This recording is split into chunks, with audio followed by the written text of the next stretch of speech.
Hello and welcome to this lesson on the DG Melodeon, and if you're listening to this, then I'm guessing you're either blind or partially sighted, so obviously this audio lesson is geared particularly for that need. What I'm going to ask you to do is to pick your Melodeon up and just rest it on your lap. You've probably got a Hohner Pokerwork or Hohner Erica or something similar. I'm actually using a Hohner Pokerwork DG Melodeon here, so if you've got one of those it will be exactly the same. So I've got the instrument on my lap, and well, how do you know if you've got it round the right way? Well, if you reach out with your left hand, you should find a bass strap that goes the complete length of the instrument, and it's about an inch and a half, 2 inches wide. On the right hand side you should find the treble keyboard that has 21 buttons. At the back of the instrument you should be able to find a strap or two straps. These are the shoulder straps. If you've got two, that's the same as me. If you've only got one, that's going to go over your right shoulder. Let's pretend you've got two straps for the moment. I want you to feed your left hand through the left strap and just pull the instrument carefully up onto your left shoulder, and then with your right hand, put your right hand through the right shoulder strap and pull the right shoulder strap onto your right shoulder. So the instrument should be kind of strapped to your chest now. Depending on how you've adjusted the straps, the instrument might be too high, sort of too near your chin, or too low, and you can adjust it on the straps. That would mean taking the instrument off again. There are three buckles normally on shoulder straps, one at the top, one in the middle and one at the bottom for each shoulder strap. I've actually got mine set to the maximum because this is actually my wife's instrument, which she's kindly let me borrow. If you've only got one strap, then put that strap over your right shoulder. Okay, but I'm going to assume that you're like me and you've got two straps, so I'm going to just put those on again now, and I've adjusted this as much as I possibly can, and we are ready to start finding our way around the instrument. And by the way, with your right shoulder strap, feel down to the bottom and make sure it's behind the treble keyboard, in between your body and the back of the treble keyboard. If it's over the top of it, it might start fouling the buttons, and of course it's going to mean you're not going to be able to play the buttons because the strap's in the way.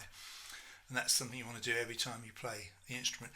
And you should find that the treble right hand keyboard, this is where you're going to play your tunes, is kind of in the middle of your body or slightly offset to the right.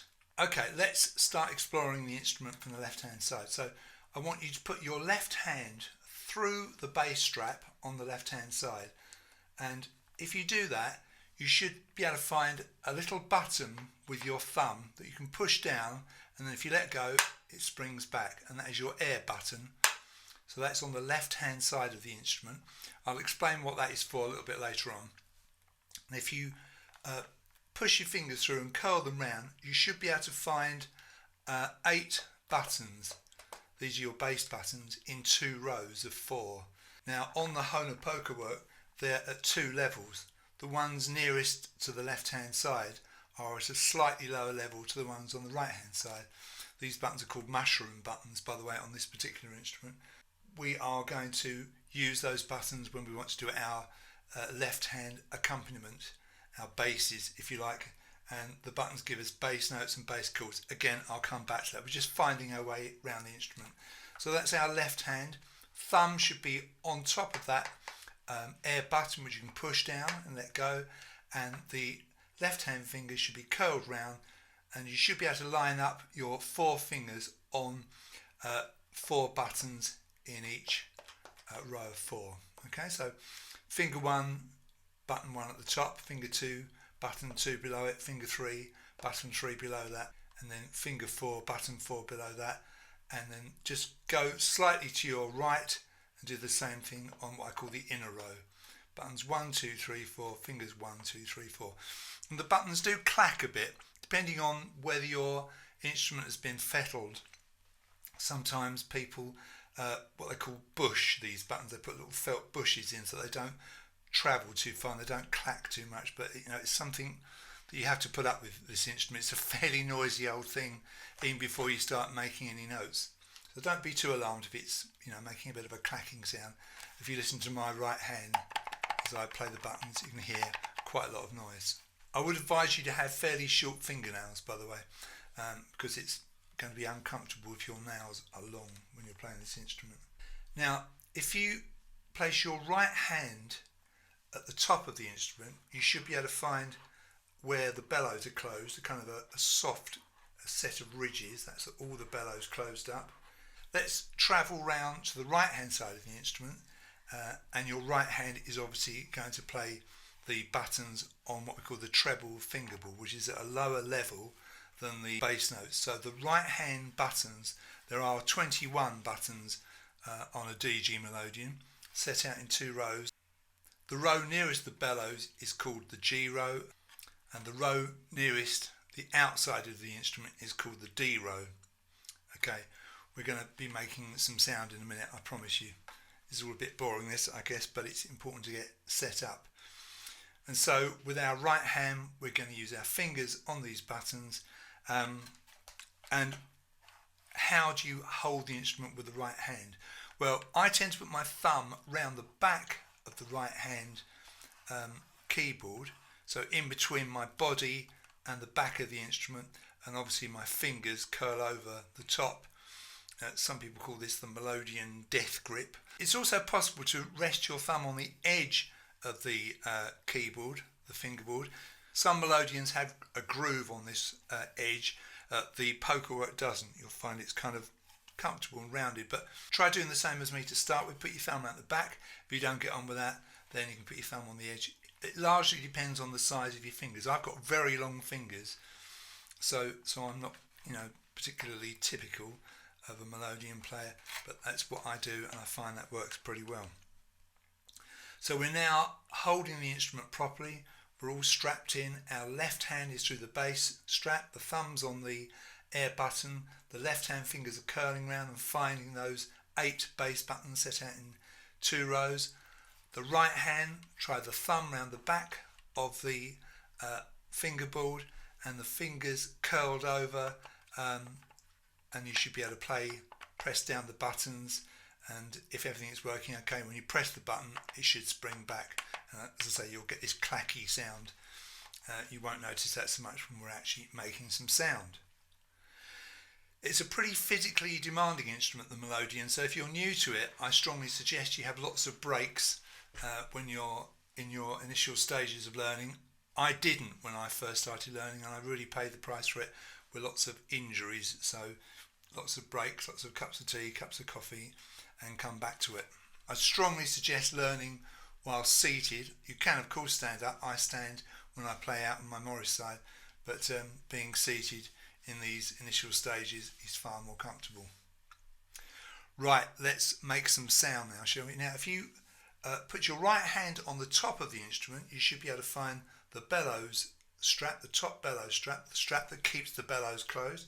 You might need to push the bellows closed even more than they are. Just squeeze it in tightly a bit more just to release that strap, because it can be quite tight.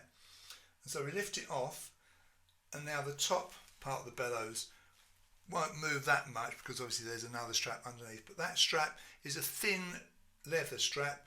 It's probably about 1/2 inch thick, 1/2 inch wide I should say.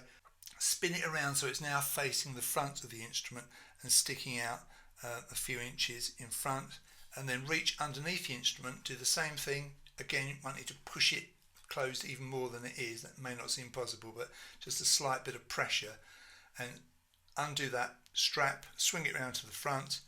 And now if you press down on that air button with your left hand thumb and exert some pressure on that bass strap, you should feel the bellows opening, perhaps hear that.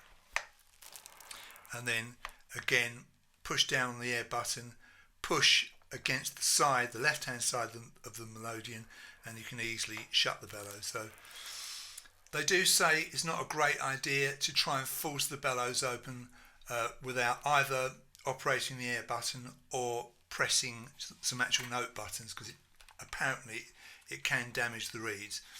Some people argue that isn't the case, but in any case, I wouldn't recommend trying it. So if you want to open or close the bellows, either play some notes or much easier, use the air button. The air button isn't just for this, as you will find out when we get a bit deeper into play, but just for the moment, that's what we're going to use the air button for. What I want you to do is to open the bellows, not a crazy amount. You don't need to be, completely open. I would think the ideal open position would be the middle finger of your right hand, the tip of that down to the knuckle, which is probably, I'm not very good at this sort of thing, it's probably about 4 or 5 inches. But you'll get a feel for it once you've done it a bit. Let's make some sound now with our right hand. This is the hand that we use to play tunes, the melody line if you like, and the left hand is used, like I said earlier, for the bass accompaniment. So with the index finger, first finger of your right hand, I want you to travel up to the chin end of the instrument, the end nearest your chin, okay? And I want you to find the first button of the inside row, the row that's nearest the instrument. This is the G row. It's called the G row because all the notes on the push, as you push the bellows, all those notes are found in the chord of G major, apart from maybe the first button, which is an accidental. Maybe you may not have that accidental, but we'll get back to that. So let's just count down. So button 1, button 2, button 3. So your first finger should be on the third button down, nearest the instrument, nearest the bellows if you like. And as you press that button, just push the bellows very gently towards the close position. Now that is the note G. Now this instrument is what we call a third button start. That means to say that the third button down on either row gives us the name note of that row. So I'm on the G row, so this note is G. Now go to the outside row, the row nearest the outside of the instrument. Do the same thing. Find the button 1, 2, 3. Press that button. Push against the left hand side of the instrument, just gently towards the close position. And that note is D. Let's go back to our G note. So that was button 3 from the top, inside row, finger 1. So just push against the left hand side of the instrument with your left hand, with the palm of your left hand. Now obviously if you keep pushing until the bellows close, we'll hear what happens.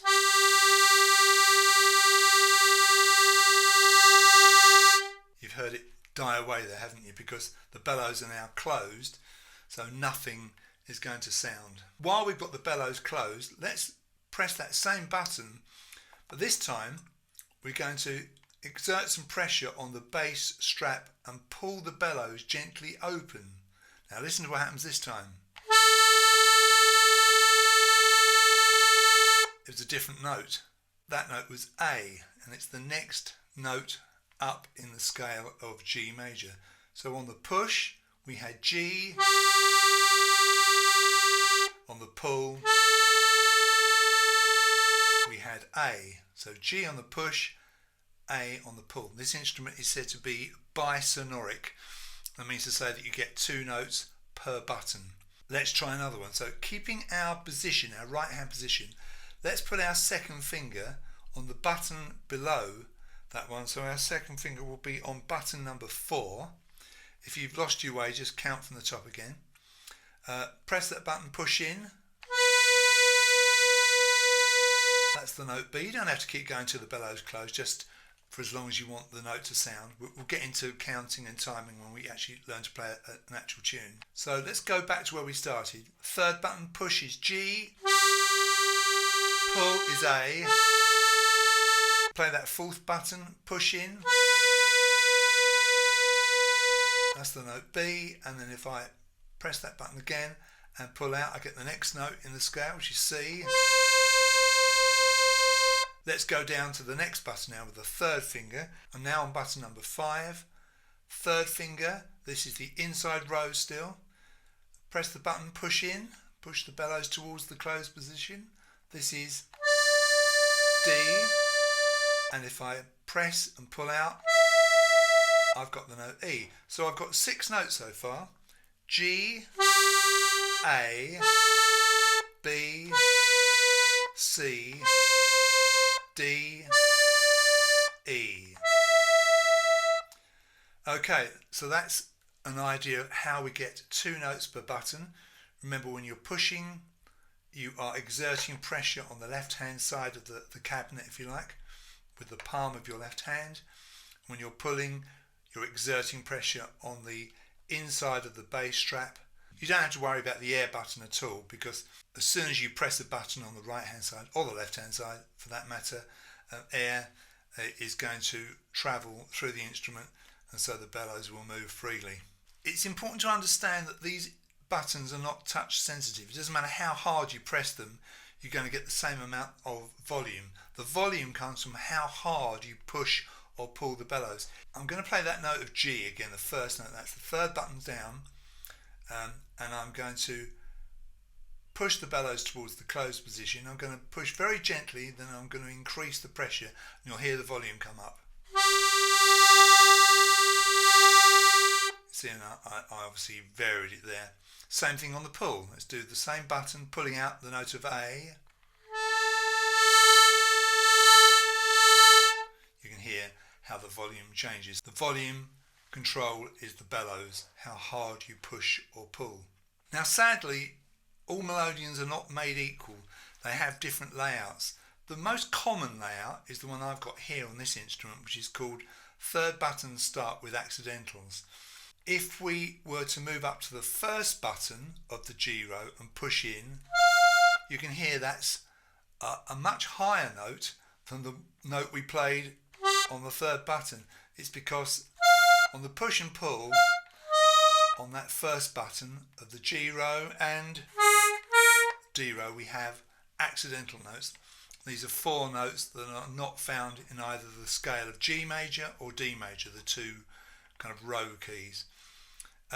If you haven't got those, you've got what we call low notes, but I don't think I'll get into that today, as it isn't necessary for you to get started, because we're not going to use those buttons in any case. It's just very important just to decide whether you've got a third button start or a fourth button start. If you've got a third button start instrument, you'll get a G note out of your third button down on the inside row as you push the bellows towards the closed position. If you get that note by pressing the fourth button, you've got a fourth button start. Okay, more and more people are leaning towards a fourth button start. I've got a lot of melodeons that I've had converted to that, but like I say, I don't want to confuse you. It isn't necessary to go through that at the moment. We can deal with that as and when. So let's just recap on that. So index finger of the right hand, thumb round the back or on the edge of the fingerboard if you prefer that, if you find it more comfortable. Find the third button down, press the button, push the bellows towards the closed position. For G, pull out for A, and then go to the button below, finger 2, push in to get B, pull out to get C, go to the next button. This is the 5th button down, third finger, push in to get D, pull it out to get E. Now, if you do the same thing on the next button down with your little finger and you push and pull, you'll notice you haven't got the next note in the scale. In fact, you've jumped up to an octave above the first note you played, a higher pitch G.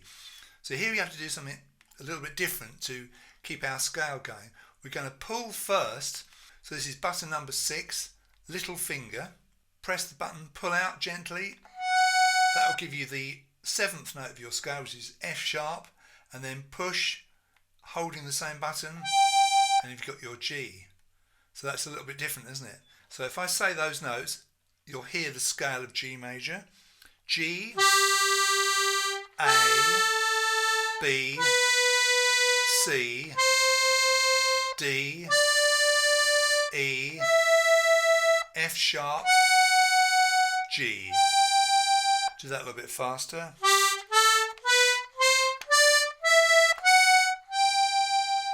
And you heard a scale of G major ascending, and in the scale of G major you have to have an F sharp, notice, not an F. And I'll go through music theory as and when. Again, I don't want to overcomplicate things today. So you've played your first scale. I'm not much of a one for practicing scales, but it's not a bad idea on this instrument. This instrument is known as diatonic, by the way, which means to say that you only get notes in the key of the rows, apart from those accidentals. So notice there we had G, okay, but we didn't have a G sharp, we went straight to A. And we didn't have an A sharp, we went straight to B. So that's what diatonic means. Again, it's not important particularly to understand that at the outset, but you may have heard that term. Americans call this instrument a diatonic button accordion, but in England or in the UK we call it a melodeon. Now, you may have noticed that when you play that first note, the G, on the push as we call it, we can actually sound the next note without repressing the button, just by pulling the bellows out. So push, pull, and you can keep your finger on the button and you can get two notes from one button press. Similarly here on button 4 you can get a B and a C with one button press. On button 5 you can get D and E, push, pull, one button press, and on button 6 pull, push, you can get F sharp and G. So you don't always have to repress the button. You'll find that's true for a lot of the tunes that I teach you, though sometimes it's better to repress the button. Lots of players frown on that completely and they will always say repress the button, but I'm not one of those. I think it's very handy to have that little trick up your sleeve every now and again. So we've done a little bit of playing of notes on the right hand side. Sometimes it's a bit hard to find your way. I mean, very often when I play a tune, I'll play a little bit of the tune, I'll find my way around, I'll find that root note, that G, just to make sure I'm in the right position before I start playing. There's no shame in that at all, and especially when you are a beginner. So that scale of G sounds like that. Fingers 1, 2, 3 and 4. Now it might be tempting, I suppose, not to use the little finger, but I would really recommend that you use all 4 fingers of your right hand in position, as I call that. So it was buttons 3, 4, 5, 6, fingers 1, 2, 3, 4. Or if you've got a full button start instrument, it might have been buttons 4, 5, 6, 7 with fingers 1, 2, 3, 4. Okay. By the way, when you push the bellows in and out, you don't have to yank at them. It's a tiny amount of movement. So when you change from a push to a pull, it's not a real kind of lunging action. It's very gentle but positive, you know. And when you do push the bellows in and out, try and keep the instrument square. One of the things I did incorrectly when I started playing is when I did the pull, I just let the left hand drop, and that's not a great idea because you get a change in volume. So always push and pull and keep the instrument square as you do it. Okay, that's very important from the outset. You might be getting a bit tired by now, so you can always stop this and come back to the next bit. So that's a little bit of right hand work there. Let's turn our attention to the left hand side of the instrument. Now your left hand is through the bass strap, and you've been using the hand to push and pull the bellows in and out. And by the way, when you're pushing the bellows towards the closed position, you're expelling air from the bellows. When you're pulling out, you're drawing air into the bellows. And it's the air that makes the sound, because the air moves across the reeds inside the instrument and makes them sound. Again, I can go into detail about how the thing works. I don't want to do that today because it's not necessary. I want you to get up and running without too much to think about. Very important to stay relaxed when you're playing. Let your shoulders drop. I got masses of pain when I first started by having my shoulders hunched up because I was so sort of tense. Let your shoulders drop. Make sure your feet are on the floor when you're playing. I sit in an upright chair. I never sort of slouch in a sofa when I'm playing. Keep your back straight. Let's have a think about the left hand now and how we're going to use the bass buttons. Right, so our left hand is through the bass strap. Our thumb is ready to operate the air button, although we don't need to. And our 4 fingers should be curling round and finding those 8 bass buttons which are set out in 2 rows. Now let's travel to the bottom so the last button you can find on the outside, put your little finger on that button, press it and push in, and you should hear that very nice low note, and that is a G bass note. Now we call this a single bass note. Actually, you can probably hear more than one note. They're all G's, but this is what we call the bass note of G. So this is a G bass. Now, if you go to the button above that, directly above that on the same row, use your third finger, do the same thing, you can clearly hear a chord, several notes played together, and that is a chord of G major. So let's put that together. Let's play the bass note with the little finger, and then the chord with the third finger, and it's the obvious pa. And do little squirts of the bellows. You don't need to keep the bellows moving the whole time. Just a little bit of pressure on the left hand side of the instrument will do. And then if we do the same thing but pulling out,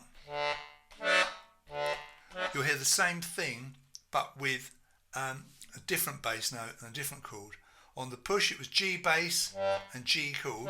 On the pull it's D bass and D chord. So push, G bass, G chord, pull, D bass, D chord. Just get used to doing that in for the G and out for the D. In for the G and out for the D. Now, we get into a thorny subject here amongst Melodeon players, because when I first started playing, I used my third finger on that fourth button and my second finger on the third button. Lots of people, lots of Melodeon players, especially people who've been playing a very long time, they tend to only use three fingers on the left hand, don't use the little finger. Some actually only use fingers 1 and 2.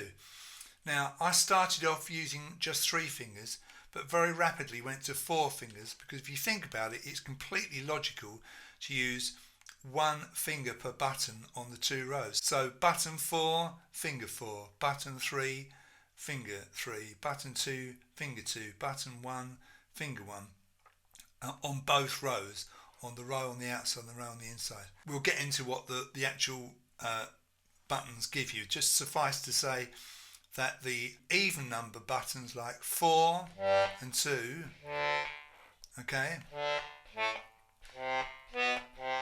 on both rows give you bass notes, and the odd number buttons like 3, 1, push, pull on both rows, they give you chords. Again, when I start to teach you your first tune, I'll tell you everything you need to know and what you're playing. Just experiment getting sounds. I mean, what you could do, if you're feeling particularly adventurous, you could play your scale with your right hand, your G, A, B, C, D, E, F sharp, G. On the left hand you could go G bass, D chord, G bass, D chord, G bass, D chord, D bass, G chord. So in buttons that would be 4, 3, 4, 3, 4, 3, 4, 3. And in pushes and pulls it would be push, pull, push, pull, push, pull, pull, push. As you play on the right hand side, G, A, B, C, D, E, F sharp, G.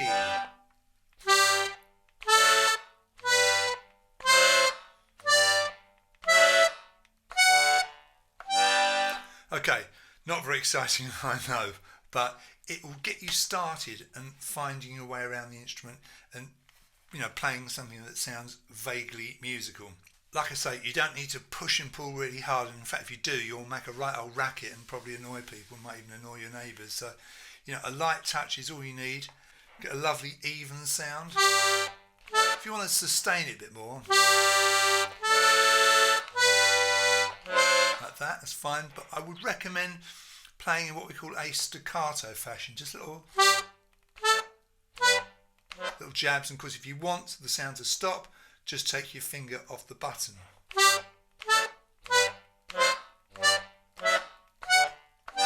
that. So it's all about getting into good practices to start with. Good technique right from the get-go, rather than bodging around, because if you do, you're going to find when you progress as a player and start playing harder pieces, you're going to really struggle if you haven't done it properly in the first place. One thing I should mention about the basses, if you go to the inside row of 4 buttons, that's the row of bass buttons nearest to the bellows, and play buttons 4 and 3, so I would use little finger, finger 4 and button 4, finger 3 and button 3, and push in, that's a C bass and a C chord. Now do the same thing on the pull. You can probably hear it's the same setup. You've got C bass on the push and the pull. That's not a mistake, there's not something wrong with your Melodeon, that's how it works. I will just tell you the names of the notes and what you get and the chords. So like I said, outside row, button 4, button 3, that's G bass, G chord. On the push, D bass, D chord. On the pull, like I've said, same buttons on the inside row, that's C bass and C chord, push and pull. Let's come up to buttons 2 and 1 on the outside row. On the push, it's D bass and D chord, and on the pull it's A bass and A chord. And if I come over to the inside row, buttons 2 and 1, on the push, it's on this particular instrument it's a B bass and a B minor chord, although from factory this button number 1 on the inside row, that normally gives you a B major chord, and you've either got B minor or B major. I've personally had all my instruments retuned to B minor. Again, I don't need to go into that too much now, but we'll try and discover whether you've got B minor or B major there. That's B minor. And if I do the same thing pulling on those 2 buttons, so buttons 2 and 1 on the inside row, on the pull, that's E bass and E minor. Now you may remember that when I played buttons 2 and 1 on the outside row, on the push, they gave me a D bass and D chord. You might remember, going back a bit further, that when I played buttons 4 and 3 on the pull, I also had D bass and D chord. So you've got D bass and D chord on the pull and on the push, but on different sets of buttons, whereas the C basses, push and pull, are on the same buttons. I'm saying an awful lot here and you may be getting a bit confused. Please don't worry, it's going to become a lot clearer as we go. If you wanted to play that major scale but on the D row, just do exactly the same thing but on the outside row, the row nearest to the edge of the Melodeon on the right hand side. So find button 3, push in, and that will give you the note D. If you're not getting that sound, try the button below, and if you press button 4 and you get that sound, and then you've got a 4th button start instrument. But I'm going to assume you've got a 3rd button start. So 3rd button push gives us D, pull gives us E, button below, finger 2, push gives us F sharp, pull gives us G, button below, finger 3, this is button number 5, push gives us A, pull gives us B, button underneath that, this is button number 6. On the pull, remember we've got to go to pull here, we have a C sharp, that's finger 4, little finger, and push in, same button, same finger, we've got D.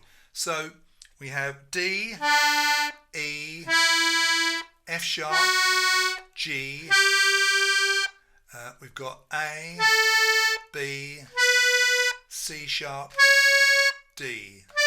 So button 3, 3 again, button 4, button 4, button 5, button 5, button 6, button 6. And in pushes and pulls it's push, pull, push, pull, push, pull, pull, push. Now you may have noticed that when you played button 4 on the D row, finger 2, and you pulled out, you had the note G. That's exactly the same as the G that you got from the G row, button 3 on the push. Same note, see? So, and you'll find that happens a lot on this instrument. You get repeats in different directions on different rows, and that's a real blessing sometimes, because sometimes you and it's dictated by the bass whether you play on the push or the pull. Again, we're getting into more complications here that I don't want to worry you with. Believe you me, it's not as hard as it might sound. It all feels a bit strange at first, and it is, like I say, a very physical instrument. So once again, a reminder to you not to go too over the top of your practicing. Just before I finish, I'm just going to play you a little tune that you might like to learn at some point. This is called Speed the Plough, and it's going to use those 4 buttons that we used on the G row, only those buttons. So on this instrument it's buttons 3, 4, 5 and 6, because I've got a 3rd button start instrument. If you've got a 4th button start instrument, that would be buttons 4, 5, 6 and 7. There'll be lots of pushing and pulling, and you'll hear some basses, which are the G bass and the D bass, buttons 4 and 3, and you'll hear a C bass, C chord, buttons 4 and 3, but on the inside row. So here we go. Thank you very much for listening to this. Hope you get on okay. Do get in touch if you've got any problems. And we're going to finish with a bit of Speed the Plough.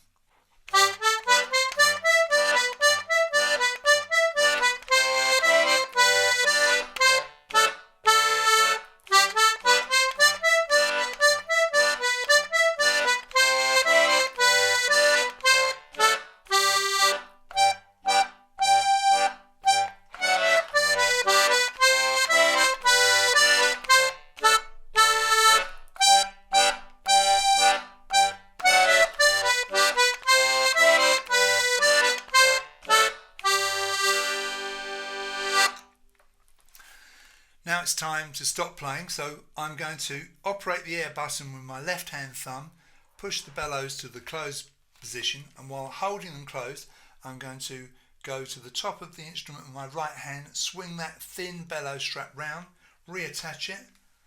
I'm going to do the same thing at the bottom, and once it's in you can slip the instrument off your shoulders and lay it down somewhere safe. I usually lay it down on its base end, but it's where you can leave it so it's not going to get knocked over. Thank you very much for listening to this.